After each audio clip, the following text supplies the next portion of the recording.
ang hindi inaasahang makuha ng ating bida, ang tagapagmana ng Monarch of the White Flames. At mukhang magkakaroon na ng pangalawang descendant si Soho na makakatulong sa kanyang mission na hanapin ang 6 pa na tagapagmana. Dahil sa chapter na ito, magaganap ang hindi inaasahang magiging tagapagmana si Lady Essel ng Monarch of the White Flames. At parang nagkasundo na ang dalawa na bawiin muli sa mga nagrebelding demonyo ang Demon Castle at ibalik ang posisyon sa Radero Clan. Kaya huwag na nating patagalin pa. Let's go!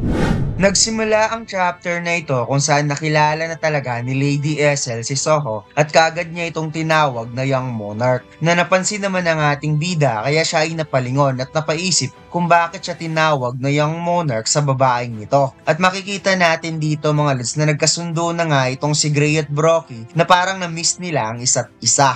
Napangiti si Lady Essel at sinabi na hindi niya kaagad nakilala si Soho dahil malaki na ang pinagbago nito at ngayon kuhang-kuha na ang mukha ng kanyang ama na si Mr. Song Jinwoo. Ngunit sa hindi inaasahang bigla na lamang nahimatay si Lady Essel at nawalan ng malay na ikinagulat ni Soho, Bero at kahit si Brockie at Grey nagulat din. Nag-aalala si Soho kung ano ang nangyari sa babaeng demonyo, kaya kaagad itong nilapitan ni Bero upang matingnan at nakita niyang nagkaroon lang ito ng pass out sa sobrang pagod at mukhang hindi pa naman ito patay kaya huwag daw mag-aalala ang Young Monarch kung kaya lumuwag ang pakiramdam ng ating bida but somehow naawa daw siya sa babae. Pagkatapos, ipinakitang wala pa ring malay ang mga hunter at isa-isa itong pinagaling ni Bero gamit ang kanyang healing skill. Nakita ni Soho ang notification sa kanya ng system na nagawa niyang makumpleto ang quest, ang Rescue the Survivor. At tagumpay niyang mai-rescue ang 7 hunter kaya mabibigyan siya ng reward kung saan ito yung pinaka the best part ng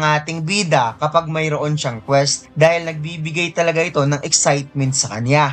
Kaagad tiningnan ni Soho ang kanyang rewards at nabigyan siya ng attribute points plus 3. 700 golds na bumilog ang mata ng ating bida dahil hindi siya makapaniwalang mabibigyan siya ng gold sa quest na to. Kaya kaagad niyang binuksan ng window shop upang makita ang item na pwede niyang bilhin. Inisip ng ating bida na mukhang makakabili talaga siya sa store ng game system gamit ang gold. Nakita niya ang potions at iba't ibang klaseng weapon na pwede niyang i-purchase at di talaga niya inaasahang mabibigyan siya ng pera by completing a quest. Kaya naaalala tuloy ng ating bida tuwing gagawa siya ng mga gawain, binibigyan siya ng pera ng kanyang ama pang allowance bilang bata.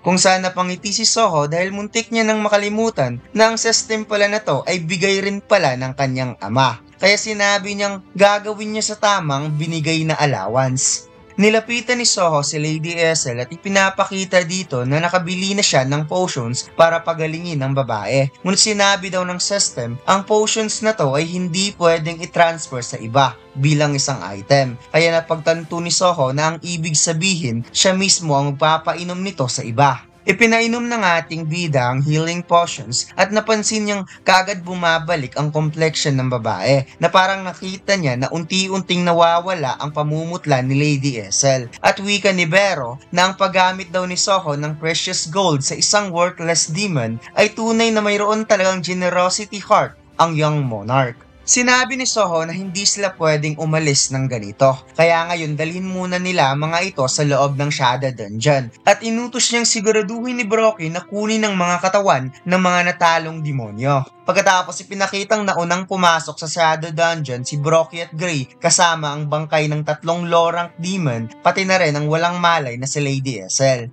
Tinanong ni Bero kung hindi pa ba papasok si Soho sa loob ng Shadow Dungeon habang hawak-hawak ng ating bida ang malaking blades ng youngest demon at sinabing mayroon pa siyang dapat gawin. Pagkatapos nilapitan ni Soho ang mga taong nakalambiti na nasusunog sa kulay asul na apoy at sinabing akala niya talaga ito ay mga mistburn. First time daw niyang makita ang ganitong burning appearance at mukhang napakasakit tingnan. Subalit humihingi siya ng patawad dahil ito lang ang natatanging paraan na makikitang hinahanda ng ating bida ang blade para gamitin ang Storm Slash skill. Alam nyo bang sobrang angas pala talaga kapag masusuot mo ang John Mac t-shirt, lalo na't napaka-komportable pala nitong suotin dahil sa telang high premium quality at napakakapal pa. At hindi ko talaga pinagsisihan na araw-araw ko tong sinusuot dahil sobrang angas ko palang tingnan, yung tipong lahat ng tao ay titingnan ka sa sobrang tingkad ng kulay ng DTF printing natin. At ang pinakamaganda sa lahat, sale ngayon sa Shopee ng up to 30% off. Kaya saan ka makakakita ng high premium quality na sobrang angas at napakaganda pa ng print quality? Limited orders lang po tayo mga lords, kaya huwag na nating patagalin pa. Let's go!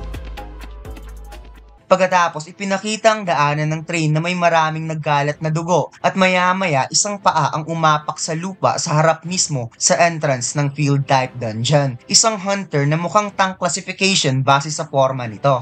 Ayon sa report na kanyang nakuha na sa loob ng field type dungeon, ang mga nakuha lamang nila ay mga nahating katawan ng lizard at mistburn. However, base daw sa kanilang nakikitang sugat sa mga hunter na namatay, hindi ito kagagawan ng isang beast monster. Furthermore, nakita nila ang isang basement na punong-puno ng damage at mukhang kagagawan gamit ang isang blade. Kaya naisip ng hunter na mukhang mayroon pang isang tao na may kagagawa nito maliban sa mga beast monster. Kung kaya't si Dugyon ay napakamot sa ulo habang humihingi ng permiso na siya ay uuwi na.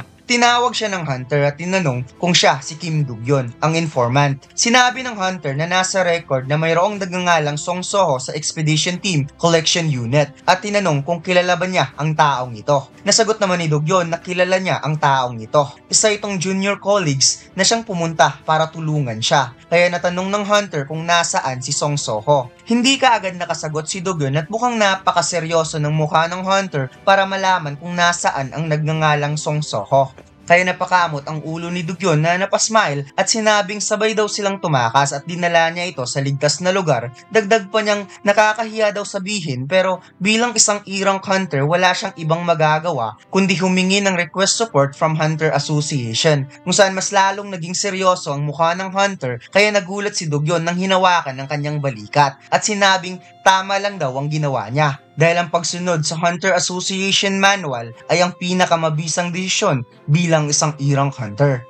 Kaagad tumalikod ang hunter at inutos sa mga tauhan na i-search ang buong area kung may makikita pang ibang traces at si Dugyon naman na pabuntong hininga habang naaalala na ang tunay talagang nagligtas sa mga survivors ay si Soho. Hindi niya alam kung ano ang rason ni Soho para itago ang ranks nito bilang isang hunter. Ngunit sigurado siya na ang layunin nito ay hindi para sa masamang gawain kaya hihintayin na lamang niyang si Soho mismo ang magsabi sa kanya. Pagkatapos, lumipat ang eksena sa loob ng Shadow Dungeon kung saan nagkamalay na itong si Lady Essel at makikitang ito ay malungkot nang nalamang si Song Jinwoo ay umalis sa Earth para pigilan ng invasion ng Itarem. Sinabi ni Bero na ipinadala siya ng Shadow Monarch pabalik sa Earth upang i-unseal ang seal na nakalagay sa Young Monarch. Subalit ang Young Monarch ay isang prodigy. Nagawa nitong masira ang seal sa sarili niya mismo. Tinanong ni Soho kung paano sila nagkakilala ni Lady Essel. Napangiti namang sinagot ng babaeng demonyo na nagkita sila during tutorial na isinagawa para sa Young Monarch. At naalala pa niya ang sinabi sa kanya ni Soho noon na tatandaan siya. Ngunit ngayon parang makakalimutin na ata ang Young Monarch. Napaisip ang ating bida at sinabi na sa iilang kadahilanan ng kanyang memories minsan ay napaka-blurred at hindi niya ito nakikita ng malinaw. Kaya inisip ng maigi ni Soho kung saan nga ba sila huling nagkita. Hanggang sa naalala niya na muntikan niya na itong mapatay dahil nagmamadali siyang tapusin kaagad ang quest sa loob ng Demon Castle. Naayon pa ni Soho, naaalala niyang siya yung kaagad sumuko sa laban. Kaya parang nahiya tuloy si Lady Essel sa sarili at sinabi ni Bero na wala ka man lang sigla na nag-response sa Young Monarch. Natanong ni Bero kung bakit humina ang kapangyarihan nito at anong nangyari sa Demon Realm. Kaya malungkot na sinabi ni Lady Essel na malamang dapat itong malaman ng Young Monarch. Paliwanag niya na siguradong narinig na ni Soho kay Bero na pinuksa ni Song Jinwoo ang Demon King at ibang mga Demon Nobles. Kaya mula noon ng kanilang Radero clan ay naging top-ranking hierarchy at naging tirahan nila ang Demon Realm, especially Demon Castle, na naghihintay lang naman sila sa pagbalik ni Song Jinwoo.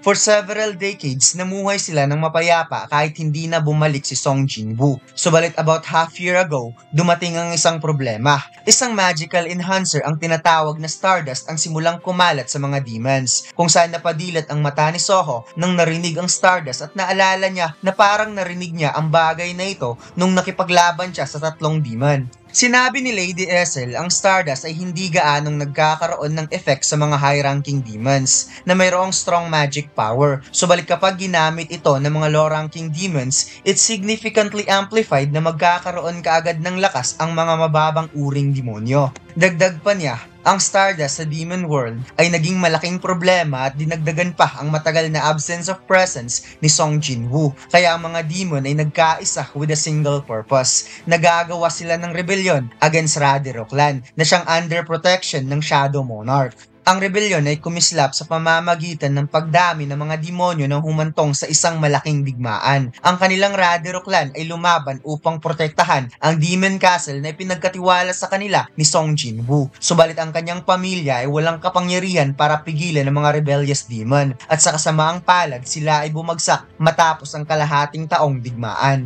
Hindi pa dyan nagtatapos sa mga rebellious demon dahil kinuha nila ang dugo ng mga nahuling member ng kanilang pamilya upang makapag-gain ng dagdag lakas. Iniinom ang kanilang dugo, ang dugo ng isang pure blood demon noble na ginawang sakripisyo ang kanyang ama at ang lahat ng member ng kanilang pamilya at kahit siya nawalan din ng lakas dahil nakuhaan siya ng maraming dugo habang tumatakas. Sinabi ni Lady Essel na nakakatawa lang kung iisipin na ang lahat ay namatay at siya lamang ang nakasurvive at ngayon nawala na ang Demon Realm na ipinagkatiwala sa kanila ng Shadow Monarch. Inisip niya kung ano na lamang ang masasabi ni Song Jinwoo sa kanyang kapabayaan na makikita na unti-unting napaluwa si Lady Essel, ngunit sinabi ni Soho na napakahirap pala ng pinagdaanan mo at palagi talaga niyang iniisip kung ano ang gagawin ng kanyang ama sa sitwasyon na to. Paliwanag niya na kahit ang kanyang ama ay wala dito, si Lady Essel at ang iba ay nakipaglaban at inilagay sa panganib ang buhay at ito ay sapat na. Kaya naniniwala siyang hindi iisipin ng kanyang ama na nagpabaya si Lady Essel.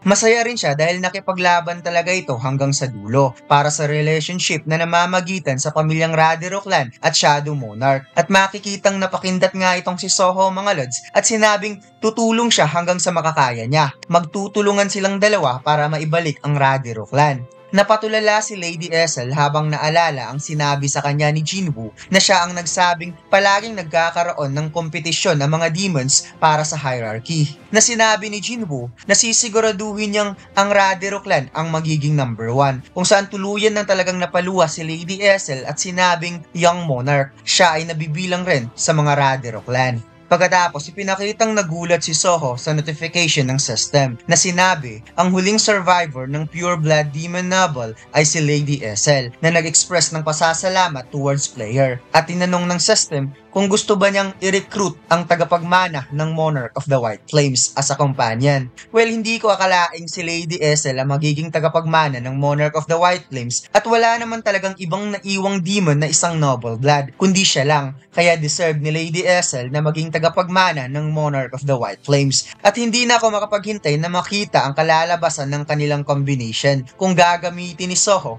ang band skill na magiging demon ang ating bida. At dito lang nagtatapos ang ating kwento mga lods. Huwag mo sanang kalimutang mag-like, comment at mag-subscribe sa ating YouTube channel at mag-follow sa ating Facebook page. Salamat!